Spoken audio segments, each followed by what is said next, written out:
ബഹുമാനപ്പെട്ട ആരോഗ്യം വനിതാ ശിശുവികസന വകുപ്പ് മന്ത്രി. സർ, 2025-26 സാമ്പത്തിക വർഷത്തെ ധനാഭ്യർത്ഥനയുടെ ചർച്ചയിൽ പങ്കെടുത്ത എല്ലാ ബഹുമാന്യരായിട്ടുള്ള അംഗങ്ങളോടും നന്ദി അറിയിക്കുന്നു. പൊതുവെ ആരോഗ്യവകുപ്പുമായി ബന്ധപ്പെട്ട് പൊതുവായിട്ടുള്ള വിഷയങ്ങൾ ഒന്നും തന്നെ ഉന്നയിക്കപ്പെട്ടിട്ടില്ല. ആശമാരുമായി ബന്ധപ്പെട്ട വിഷയം 3-4 MLA മാർ ഇവിടെ ഉന്നയിക്കുകയുണ്ടായി. സർ, ചർച്ചയ്ക്ക് തുടക്കമിട്ട ബഹുമാന്യനായിട്ടുള്ള പയ്യന്നൂർ അംഗം ശ്രീ ടി.ഐ. മധുസൂദനൻ അദ്ദേഹം പറഞ്ഞു തുടങ്ങിയതുപോലെ കേരളത്തിൽ ആരോഗ്യരംഗം അടുക്കും ചിട്ടയും ശാസ്ത്രീയ അടിത്തറയുമുള്ള പ്രവർത്തനങ്ങളിലൂടെ ചരിത്രപരമായിട്ടുള്ള മുന്നേറ്റം നടത്തുന്ന ഒരു കാലഘട്ടമാണിത്.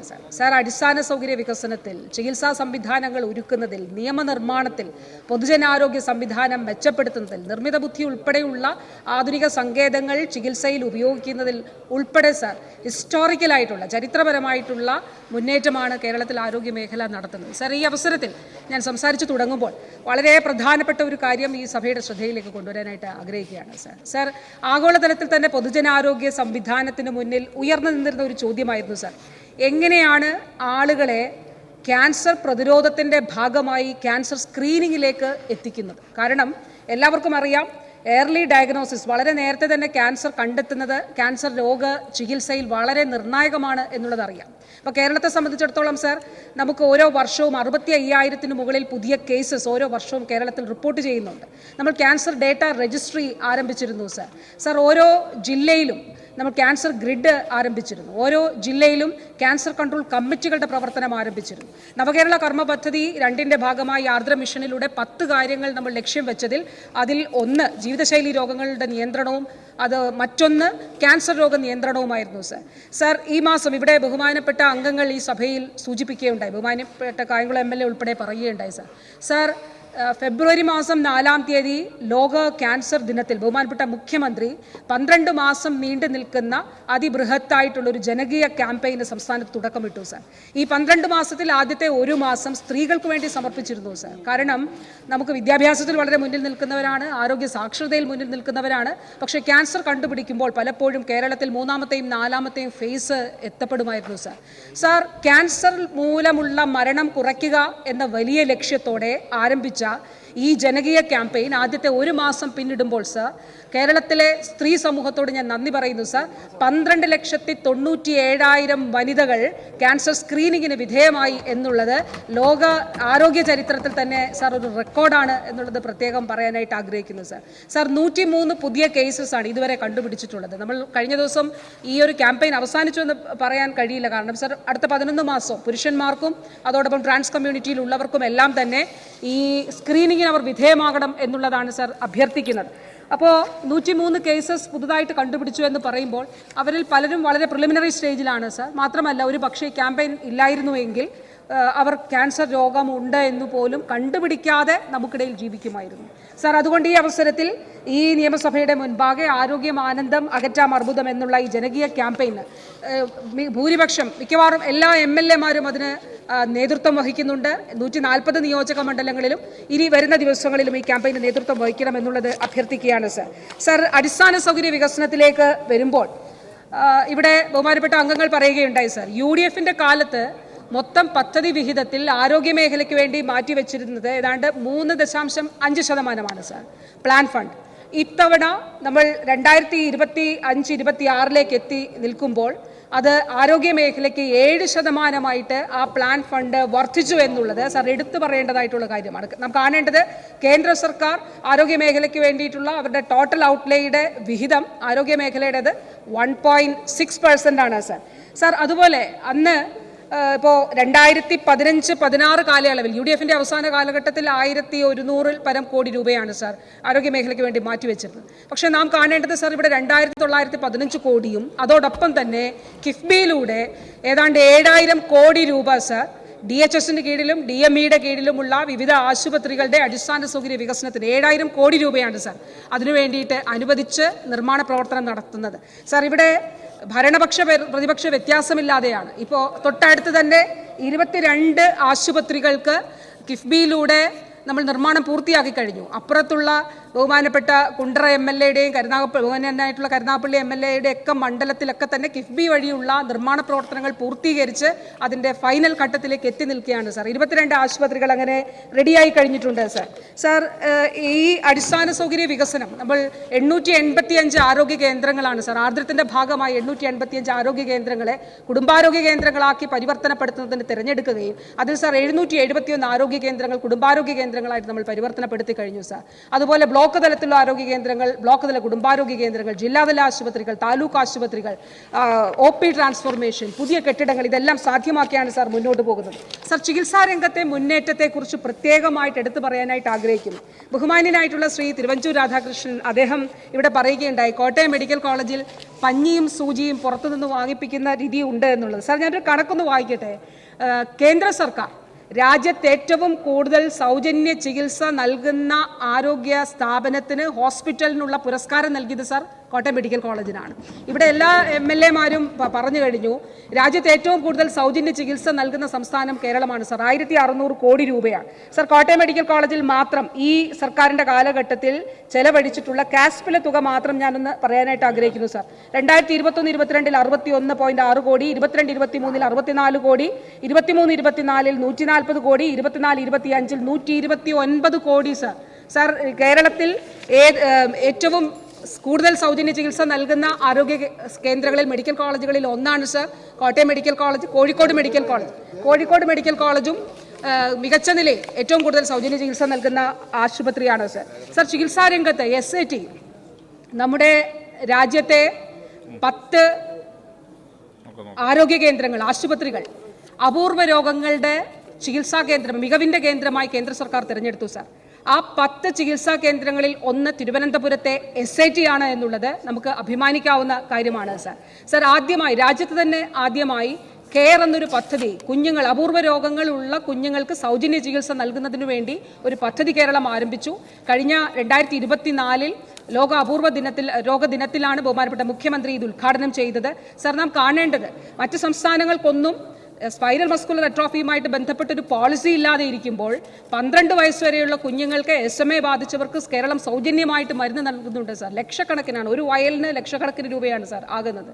അത് 18 വയസ്സ് വരെയായിട്ട് ഉയർത്തണം എന്നുള്ളതാണ് നമ്മൾ ലക്ഷ്യമിടുന്നത് സാർ. ആദ്യമായി അപൂർവ രോഗങ്ങളുടെ ഒരു രജിസ്ട്രി കേരളം തയ്യാറാക്കുകയാണ്. ഇപ്പോൾ ഇന്ത്യക്ക് അപൂർവ രോഗങ്ങൾ സംബന്ധിച്ച ഒരു ഡെഫിനിഷൻ ഇല്ല സാർ. ഏതാണ്ട് 70ഓളം രോഗങ്ങളാണ് ഇന്ത്യയിൽ അപൂർവ രോഗങ്ങളായിട്ട് കണക്കാക്കുന്നത്. അതേസമയം വേൾഡ് ഹെൽത്ത് ഓർഗനൈസേഷൻ ആകട്ടെ 7000 രോഗങ്ങൾ അപൂർവ രോഗങ്ങളായിട്ട് കണക്കാക്കുന്നുണ്ട് സാർ. സാർ, ഈ അപൂർവ രോഗങ്ങളുടെ ചികിത്സാ മേഖലയിൽ ഒരു ചരിത്രപരമായിട്ടുള്ള ഇടപെടൽ കേരളം നടത്തുകയാണ് സാർ. അടുത്ത മാസമാകുമ്പോൾ നമുക്ക് അപൂർവ രോഗങ്ങളുടെ രജിസ്ട്രി കേരളത്തിൽ തയ്യാറാകും സാർ. അതോടൊപ്പം സാർ, തിരുവനന്തപുരം മെഡിക്കൽ കോളേജിന്, എമർജൻസി ഡിപ്പാർട്ട്മെന്റിനെ മികവിൻ്റെ കേന്ദ്രമായി കേന്ദ്ര സർക്കാർ തിരഞ്ഞെടുത്തു. കഴിഞ്ഞ മാസം നമുക്കതിൻ്റെ ഔദ്യോഗികമായിട്ടുള്ള കത്ത് കിട്ടി. ICMR-ന്റെ പിന്തുണയും നമുക്കതിൻ്റെ ഭാഗമായിട്ട് ലഭ്യമായിട്ടുണ്ട് സാർ. സാർ, ഇന്റർവെൻഷണൽ ന്യൂറോളജി, നമ്മൾ കാർഡിയോളജിയുമായിട്ട് ബന്ധപ്പെട്ട് കാത്ത് ലാബ് ഉൾപ്പെടെയുള്ള സംവിധാനങ്ങൾ ജില്ലാ ആശുപത്രികളിൽ ഉൾപ്പെടെ, ഇപ്പോൾ കാസർഗോഡും വയനാടും ഉൾപ്പെടെ ഈ കാലഘട്ടത്തിൽ നമുക്ക് ക്രമീകരിക്കുന്നതിന് സാധിച്ചു സാർ. അതുപോലെ തന്നെ ന്യൂറോളജിയുമായി ബന്ധപ്പെട്ട് ഇന്റർവെൻഷണൽ ന്യൂറോളജി തിരുവനന്തപുരം മെഡിക്കൽ കോളേജിൽ അവിടെ 310 പ്രൊസീജിയേഴ്സ് പൂർത്തിയാക്കാനായിട്ട് കഴിഞ്ഞു. മെക്കാനിക്കൽ ത്രോംബക്ടമി, അതായത് വലിയ രക്തക്കുഴലുകളിൽ ഉണ്ടാകുന്ന തടസ്സം ഉൾപ്പെടെ നീക്കുന്നതിന് വേണ്ടി, പക്ഷാഘാതത്തിൽ നിന്ന് ആളുകളെ പൂർണ്ണമായിട്ടും മോചിപ്പിച്ചുകൊണ്ട് ക്വാളിറ്റി ലൈഫ് ഉറപ്പാക്കുന്നതിന് വേണ്ടിയിട്ടുള്ള ചികിത്സ സാർ. സാർ, കരൾ മാറ്റിവെക്കൽ ശസ്ത്രക്രിയ സംസ്ഥാനത്ത് ഉണ്ടായിരുന്നില്ല. ലക്ഷക്കണക്കിന് രൂപ സ്വകാര്യ മേഖലയിൽ ആവശ്യമായിട്ട് വരുന്ന കരൾ മാറ്റിവെക്കൽ ശസ്ത്രക്രിയ അത് നമുക്ക് ആരംഭിക്കാൻ കഴിഞ്ഞു. കോട്ടയത്തും തിരുവനന്തപുരത്തും വളരെ വിജയകരമായി നടക്കുന്നു. സംസ്ഥാനത്ത് ഒരു state institute four transplantation Kozhikode ആരംഭിക്കുന്നതിന് വേണ്ടി കിഫ്ബിയിലൂടെ 600 കോടിയോളം രൂപ അനുവദിച്ചുകൊണ്ട് അതിന്റെ പ്രവർത്തനങ്ങൾ മുന്നോട്ട് പോവുകയാണ് സാർ.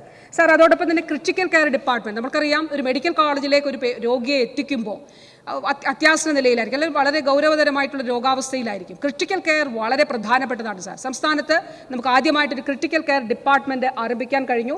അതിൻ്റെ കോഴ്സസ് ഉൾപ്പെടെ അവിടെ ആരംഭിക്കുന്നതിന് വേണ്ടിയിട്ടുള്ള ശ്രമമാണ് നടത്തുന്നത്. ജനറ്റിക്സ് ഡിപ്പാർട്ട്മെന്റ് സാർ, നമ്മുടെ ജനറ്റിക്സ് ഡിപ്പാർട്ട്മെന്റിന്റെ അടിസ്ഥാനപരമായിട്ടുള്ള പ്രവർത്തനം സാർ, അത് വിവിധ മേഖലകളിൽ ഒരു രോഗം പ്രഡിക്റ്റ് ചെയ്യുന്നത് ഉൾപ്പെടെയുള്ള കാര്യങ്ങളിൽ, അതോടൊപ്പം നേരത്തെ പറഞ്ഞ അപൂർവ രോഗത്തിൻ്റെയൊക്കെ ചികിത്സയിൽ വളരെയധികം പ്രധാനപ്പെട്ടതാണ്. റൂമറ്റോളജി ഡിപ്പാർട്ട്മെന്റ് SAT-യിൽ ഹൃദയ ശസ്ത്രക്രിയാ വിഭാഗം ആരംഭിച്ചു.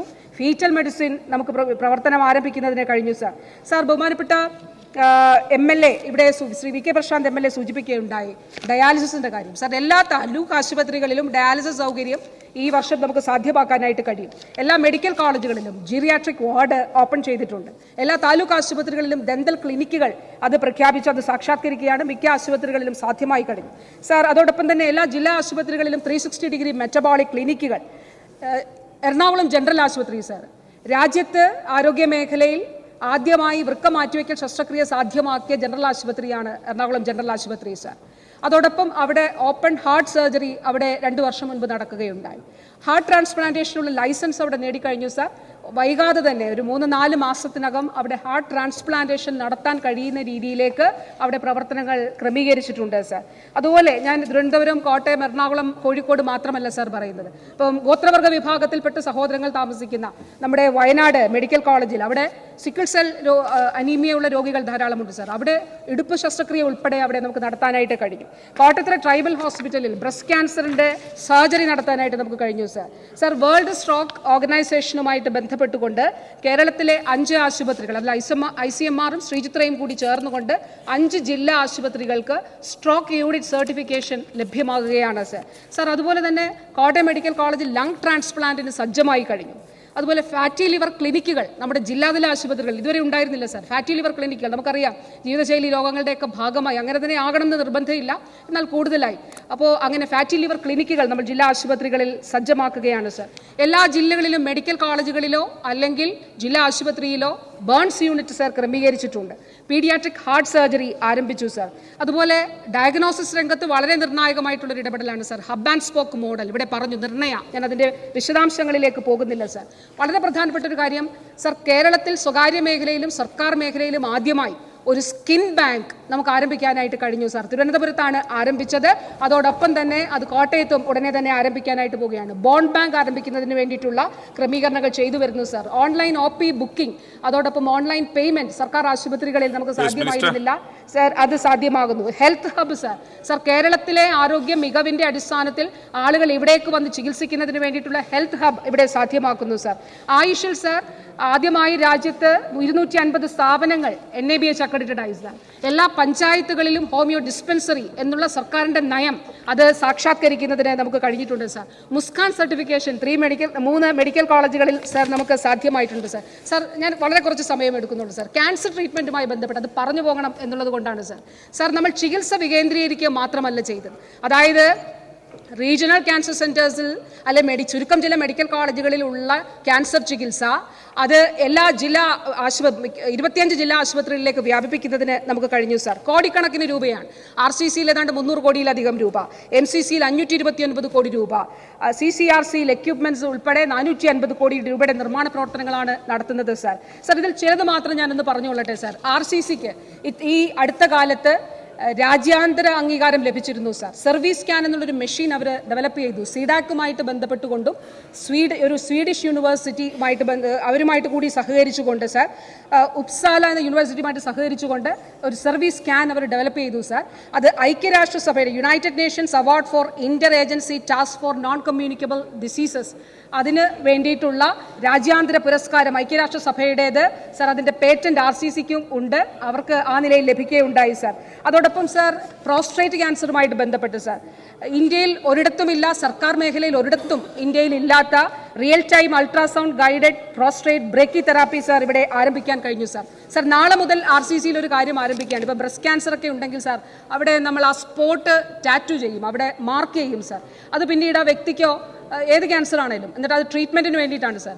അപ്പോൾ അത് ഒഴിവാക്കിക്കൊണ്ട്, ആ ടാറ്റു ഒഴിവാക്കിക്കൊണ്ട് സർഫസ് ഗൈഡഡ് റേഡിയോ തെറാപ്പി ആദ്യമായി സർക്കാർ മേഖലയിൽ നാളെ മുതൽ RCCയിൽ ആരംഭിക്കാനായിട്ട് പോവുകയാണ് സാർ.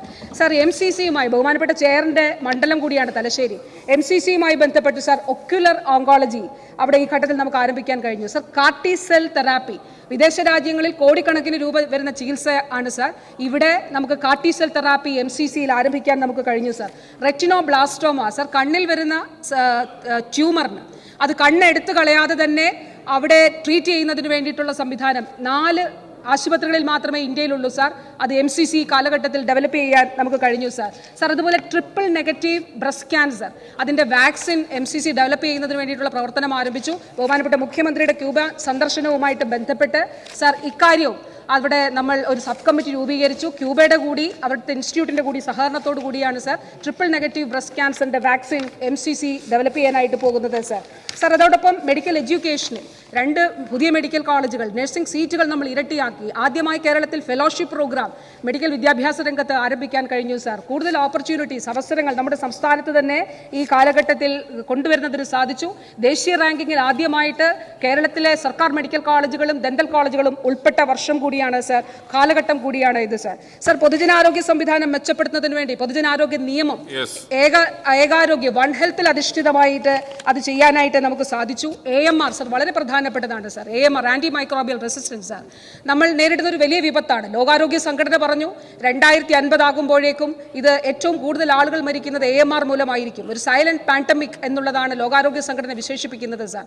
സാർ ഇപ്പോൾ ഈ അടുത്തിടെ ലോകാരോഗ്യ സംഘടന സ്പെഷ്യൽ മെൻഷൻ കേരളത്തിന്റെ പ്രവർത്തനങ്ങളെ സംബന്ധിച്ചുണ്ടായിരുന്നു സാർ. AMRൽ നമ്മൾ ചെയ്യുന്ന പ്രവർത്തനങ്ങൾ സംബന്ധിച്ചുള്ള കാര്യം സാർ അതിൽ പറഞ്ഞിരിക്കുന്നത് ഇപ്പോൾ കഴിഞ്ഞ വർഷത്തെ ഒരു കണക്കെടുക്കുമ്പോൾ കേരളത്തിൽ ആന്റിബയോട്ടിക്കുകളുടെ സെയിൽ 1000 കോടി രൂപ കുറവുണ്ടായി എന്നുള്ളതാണ്. അത് സർക്കാരിന്റെ ഒറ്റ ശക്തമായിട്ടുള്ള സ്റ്റെപ്പാണ് സാർ. ഓവർ ദ കൗണ്ടർ ആന്റിബയോട്ടിക്സിന്റെ സെയിൽ അനുവദിക്കില്ല എന്നുള്ള ശക്തമായിട്ടുള്ള നിലപാടെടുത്തതിന്റെ ഭാഗമായിട്ടാണ് സാർ. ഇവിടെ പിന്നെ പറയുകയുണ്ടായി സാർ ആർട്ടിഫിഷ്യൽ ഇന്റലിജൻസ് ഉപയോഗിച്ചുകൊണ്ട് G-ഗേറ്റ് ട്രിപ്പോ നമ്മൾ ട്രിപ്പ് ഇടുമ്പോൾ അത് പേഷ്യൻ്റ് ഉറങ്ങിപ്പോകാം, കൂട്ടിരിപ്പുകാർ ഉറങ്ങിപ്പോകാം. ഇതെല്ലാം സാർ അത് നിർമ്മിത ബുദ്ധിയൊക്കെ ഉപയോഗിച്ചുകൊണ്ടുള്ള സംവിധാനങ്ങൾ നഴ്സിംഗ് സ്റ്റേഷനെ നഴ്സസിനെ അറിയിക്കുന്ന രീതിയിൽ ബ്ലഡ് ബാങ്ക് ട്രേസബിലിറ്റി ഇതെല്ലാം സാർ ഈ കാലഘട്ടത്തിൽ നമുക്ക് ചെയ്യാനായിട്ട് കഴിഞ്ഞിട്ടുള്ളതാണ് സാർ. ബഹുമാനപ്പെട്ട MLA മാർ ഇവിടെ പറഞ്ഞ ഞാൻ ഗവേഷണവുമായി ബന്ധപ്പെട്ട കാര്യങ്ങൾ ചുരുക്കം ചില കാര്യങ്ങൾ മാത്രമേ പറഞ്ഞുള്ളൂ സാർ. അത് നേരത്തെ വാക്സിൻ ഡെവലപ്മെൻറ്റുമായി ബന്ധപ്പെട്ട് ഇപ്പോൾ നമ്മുടെ IAV-യുമായി ബന്ധപ്പെട്ട് നിപ്പ മോണോക്ലോണൽ ആൻറ്റിബോഡി ഡെവലപ്പ് ചെയ്യുന്നതിന് വേണ്ടിയിട്ടുള്ള ശ്രമങ്ങൾ നമ്മൾ നടത്തുന്നുണ്ട് സാർ. സാർ ഇവിടെ ബഹുമാനപ്പെട്ട MLA-മാർ പറഞ്ഞ ചില വിഷയങ്ങളുമായിട്ട് ബന്ധപ്പെട്ട് ബഹുമാനിയായ വൈക്കം MLA ഞാൻ പ്രത്യേകമായിട്ട് ഇവിടെ പറഞ്ഞൊരു കാര്യം സോളാർ പാനൽ സ്ഥാപിച്ചു എന്നുള്ളതാണ് സാർ. ഞാൻ താലൂക്ക് ആശുപത്രി സന്ദർശന വേളയിൽ ഇത് നമ്മുടെ ഒരു അജണ്ടയായിട്ട് ഏറ്റെടുത്തുകൊണ്ട് എല്ലാ ജില്ലാ ആശുപത്രികളിലും താലൂക്ക് ആശുപത്രികളിലും സോളാർ പാനലുകൾ സൗരോർജ്ജം ഉപയോഗിക്കണം എന്നുള്ളത് അതിനു വേണ്ടിയിട്ടുള്ള പ്രവർത്തനങ്ങൾ നടത്തിയിരുന്നു. ബഹുമാനപ്പെട്ട MLA പ്രത്യേകമായിട്ട് അഭിനന്ദിക്കുന്നു, അതിന് നന്ദിയും പറയുന്നു. അതോടൊപ്പം തന്നെ സാർ അവിടെയും കാർഡിയോളജി ഉൾപ്പെടെയുള്ള പോസ്റ്റുകളുടെ കാര്യം പറഞ്ഞു. അത് തീർച്ചയായിട്ടും സർക്കാരിൻ്റെ പരിഗണനയിലുള്ളതാണ്. വളരെ പ്രധാനപ്പെട്ട ഒരു കാര്യം പറഞ്ഞു സാർ. CPR അത് സർക്കാർ തീരുമാനിച്ചിട്ടുള്ള കാര്യമാണ് സാർ. അത് CPR നൽകുന്നത് സംബന്ധിച്ച് ട്രെയിനിങ് നൽകുന്നതിന് വേണ്ടി പോലീസ് സേനയിലുള്ളവർ, അതുപോലെ ഫയർഫോഴ്സിലെ സിവിൽ വോളണ്ടിയേഴ്സ്, നമ്മുടെ ആശമാർ, അംഗനവാടി പ്രവർത്തകർ, കുടുംബശ്രീ അംഗങ്ങൾ, അങ്ങനെ എല്ലാവർക്കും CPR ട്രെയിനിങ് സാർ. വിദേശ രാജ്യങ്ങളിലൊക്കെ ഒരു ആംബുലൻസ് വിളിച്ച് നമ്മൾ ആദ്യം ആർക്കെങ്കിലും ഒരു നെഞ്ചുവേദനയൊക്കെ ഉണ്ടെന്ന് പറയുമ്പോൾ ഉടനെ നമ്മൾ ഫോൺ ചെയ്യുകയാണ്. നമ്മൾ പ്രാഥമികമായിട്ട് നൽകേണ്ടതായിട്ടുള്ള ശുശ്രൂഷ നൽകുന്നത് അവിടെ എല്ലാവരും ട്രെയിൻഡ് ആണ് സാർ. അപ്പോൾ അട്ടൽക്ക് കേന്ദ്രീകരിച്ചുകൊണ്ട് സ്റ്റേറ്റ് മുഴുവൻ നമ്മൾ അതിന് വേണ്ടിയിട്ട് ഒരു പ്രോജക്റ്റ് തയ്യാറാക്കി CPR നൽകുന്നതിന് വേണ്ടിയിട്ടുള്ള ഒരു ട്രെയിനിങ് നൽകുകയാണ് സാർ. അതോടൊപ്പം ഞാൻ എല്ലാ കാര്യങ്ങളും പറയുന്നില്ല സാർ. കാസർഗോഡിൻ്റെ കാര്യം ബഹുമാനായിട്ടുള്ള മഞ്ചേശ്വരം MLA പറഞ്ഞു സാർ. അദ്ദേഹം ഒരു കാര്യം ഓർക്കണം, കോവിഡ് കാലഘട്ടത്തിൽ കർണാടക അതിർത്തി അടച്ചുകൊണ്ട് മലയാളികളെ അവിടേക്ക് കടത്തിവിടാത്തൊരു സാഹചര്യം ഉണ്ടായിരുന്നു എന്നുള്ളത് കൂടി ഓർക്കണം സാർ. സാർ അവിടെ മെഡിക്കൽ കോളേജ് തുടങ്ങുന്നതിന് വേണ്ടി അവിടെ 160 കോടി രൂപ സംസ്ഥാന സർക്കാർ കിഫ്ബിയിലൂടെ അനുവദിച്ചുകൊണ്ട് അവിടെ പ്രവർത്തനം നടത്തുകയാണ്. അവിടെ നമുക്ക് ഹോസ്പിറ്റലിൻ്റെ നിർമ്മാണം നടക്കുന്നു. അവിടെ OP ആരംഭിച്ചു കഴിഞ്ഞ് അക്കാഡമിക് ബ്ലോക്ക് പൂർത്തിയാക്കിയിട്ടാണ് ആരംഭിച്ചത് സാർ. ഒരു കാര്യം ഉള്ളത്, ഈ വർഷം അതായത് വരുന്ന അക്കാഡമിക് ഇയർ അവിടെ അവിടെ പഠനം ആരംഭിക്കുന്നതിന് വേണ്ടി കേന്ദ്ര നാഷണൽ മെഡിക്കൽ കമ്മീഷനോട് അഭ്യർത്ഥിച്ചിട്ടുണ്ട് സാർ. നമ്മൾ പലതവണ കേന്ദ്രത്തോട് അഭ്യർത്ഥിച്ചു. അത് പ്രതിപക്ഷം പറയാത്തതിൽ എനിക്ക് അത്ഭുതമില്ല സാർ. കാരണം ഇങ്ങനെയുള്ള ജില്ലകളിൽ പ്രത്യേകിച്ച് എൻഡോസൾഫാൻ ബാധിതരായിട്ടുള്ള അതിൻ്റെ ദുരന്ത ഫലം അനുഭവിക്കുന്ന സഹോദരങ്ങളുള്ള ജില്ലയിൽ സാർ അവിടെ ഒരു മെഡിക്കൽ കോളേജ് കേന്ദ്രം അനുവദിക്കണം എന്നുള്ളത് നമ്മുടെ ആവശ്യമാണ്. അതുകൊണ്ട് ആ പരിഗണന വെച്ചുകൊണ്ട് അവിടെ നൽകണം എന്നുള്ളതിന് നമ്മൾ പണം അടച്ചിട്ട് അപേക്ഷ നൽകിയിട്ടുണ്ട്. അവിടെ ഈ കാലഘട്ടത്തിൽ നഴ്സിംഗ് കോളേജ് തുടങ്ങി സാർ, കാത്ത് ലാബ് തുടങ്ങി. അവിടെ 1200ഓളം പ്രൊസീജിയറുകൾ ആ കാത്ത് ലാബിൽ ചെയ്തിട്ടുണ്ട് സാർ.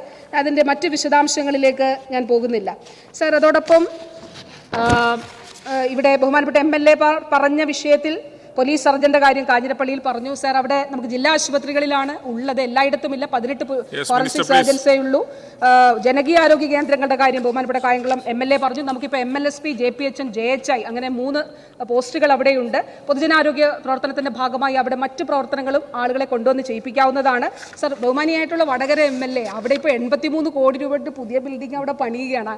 ബഹുമാനപ്പെട്ട MLA പറഞ്ഞത് അവിടെ കെട്ടിടം വേണ്ട എന്നുള്ളതാണ്. അത് നേരത്തെ പറഞ്ഞിരുന്നെങ്കിൽ മറ്റ് ആവശ്യമുള്ളവരുടെ നമുക്ക് കൊടുക്കാമായിരുന്നു. എനിക്ക് തോന്നുന്നു ബഹുമാനപ്പെട്ട MLA അങ്ങനെ ആണോ അല്ല ഉദ്ദേശിച്ചത് എന്ന് തോന്നുന്നു.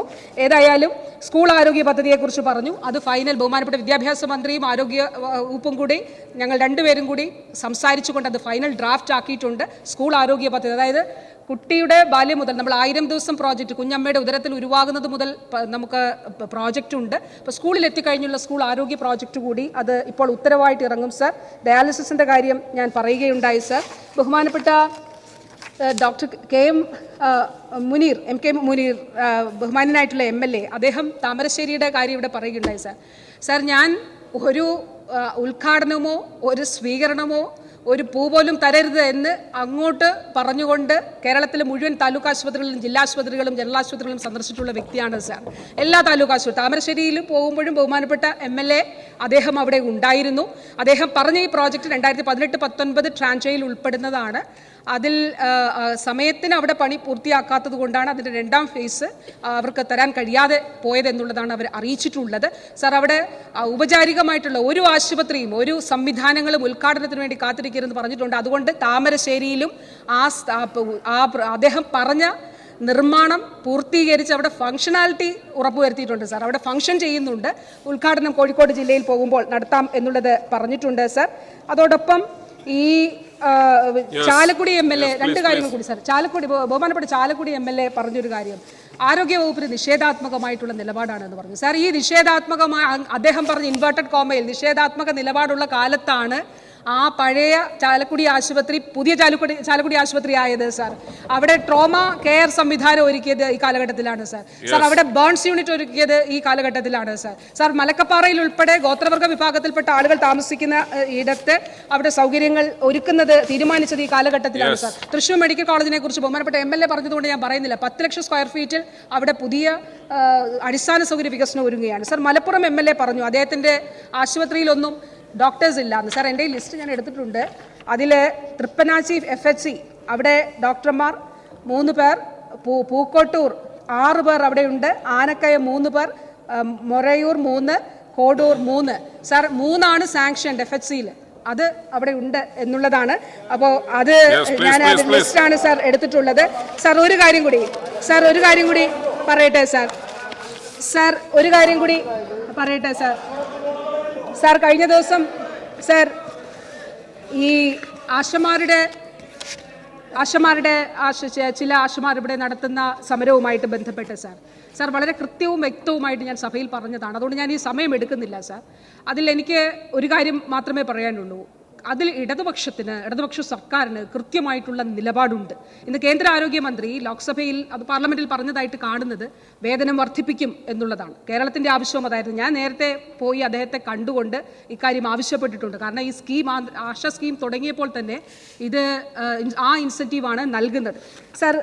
ഇത് കേരളത്തിന് ഇതുവരെ ഈ വർഷങ്ങളിൽ കേന്ദ്രം നൽകിയിട്ടുള്ള NHM-ന് അനുവദിച്ച തുകയാണ് സാർ. അത് ഞാൻ ഇന്ന് ടേബിൾ ചെയ്യുന്നു സാർ. 2023 ക്യാഷ് ഗ്രാൻഡ് 0 ആണ് സാർ. അത് ഉൾപ്പെടെയുള്ള കാര്യമാണ് ഞാൻ പറഞ്ഞതിൻ്റെ. അത് ശരിയാണ്. അത് ഒരിക്കൽ കൂടി പറയുകയും ടേബിൾ ചെയ്യുകയും ചെയ്യുന്നു സാർ. കേരളത്തിൻ്റെ യൂട്ടിലൈസേഷൻ സർട്ടിഫിക്കറ്റ് ആണ് സാർ. 2025 ഫെബ്രുവരി വരെയുള്ള മുഴുവൻ ഫിനാൻഷ്യൽ സ്റ്റേറ്റ്മെൻറ്റ്സും അതുപോലെ ഫണ്ട് ലൊക്കേഷൻ സംബന്ധിച്ച മുഴുവൻ കാര്യങ്ങളും അയച്ചിട്ടുണ്ട് സാർ. അതിൻ്റെ ഡോക്യുമെൻറ്റും ഉണ്ട് സാർ. അപ്പോൾ ഈ യൂട്ടിലൈസേഷൻ സർട്ടിഫിക്കറ്റിൽ സെൻട്രൽ ഷെയർ സാർ ഇതിൽ നില്ലാണ് കാണിച്ചിരിക്കുന്നത്. ഇത് കേന്ദ്രത്തിന് അയച്ചു കൊടുത്തിട്ടുള്ളതാണ്. ഇത് ഞാൻ സഭയിൽ ടേബിൾ ചെയ്യുന്നു സാർ. ഒരു കാര്യം കൂടി പറഞ്ഞുകൊണ്ട് വാക്കുകൾ അവസാനിപ്പിക്കുകയാണ് സാർ. ബഹുമാനപ്പെട്ട മലപ്പുറം MLA പറഞ്ഞു, ശ്രീ KN ബാലഗോപാൽ മിനിസ്റ്റർ അദ്ദേഹം പതാക ഉയർത്തിയതിനെ, കൊടി ഉയർത്തിയതിനെ കുറിച്ച് പറഞ്ഞു സാർ. എനിക്ക് ഒരു കാര്യമേ അദ്ദേഹത്തെ ഓർമ്മിപ്പിക്കാനുള്ളൂ. അദ്ദേഹം മറന്നു കാണില്ല എന്ന് ഞാൻ വിശ്വസിക്കുന്നു. ബാബറി മസ്ജിദ് പൊളിച്ചതുൾപ്പെടെയുള്ള വർത്തമാനകാല ഇന്ത്യയിൽ നടക്കുന്ന സംഭവങ്ങളും അതിന് ഒത്താശ ചെയ്തു കൊടുത്തവരാരെന്നും അദ്ദേഹം മറക്കരുത് എന്നുള്ളതാണ് സർ പറയാനുള്ളത്. Sir Shri K N Balagopal minister അദ്ദേഹം ഉയർത്തിയ ചെങ്കൊടി ലക്ഷക്കണക്കിന് ആളുകളുടെ ആവേശമാണ് സാർ, ലക്ഷക്കണക്കിന് ആളുകളുടെ ഉയിരാണ് സാർ. അത് തലമുറകൾ ഏറ്റെടുക്കും സാർ. ആ ചെങ്കൊടി ഇവിടെ ഉള്ളത് കൊണ്ടാണ് സാർ അദ്ദേഹത്തിനും എനിക്കുമൊക്കെ ഇതുപോലെ ഇവിടെ നിന്ന് പറയാൻ കഴിയുന്നത്. ഈ കേരളത്തിൽ മതനിരപേക്ഷതയും ജനാധിപത്യവും പുലരുന്നത് അതുകൊണ്ടാണ് സാർ. അതുകൊണ്ടാണ് ഞാൻ ബാബറി മസ്ജിദ് ഓർമ്മിപ്പിച്ചത് സാർ. ബാബറി മസ്ജിദ് ഓർമ്മിപ്പിച്ചത് അതുകൊണ്ടാണ് സാർ.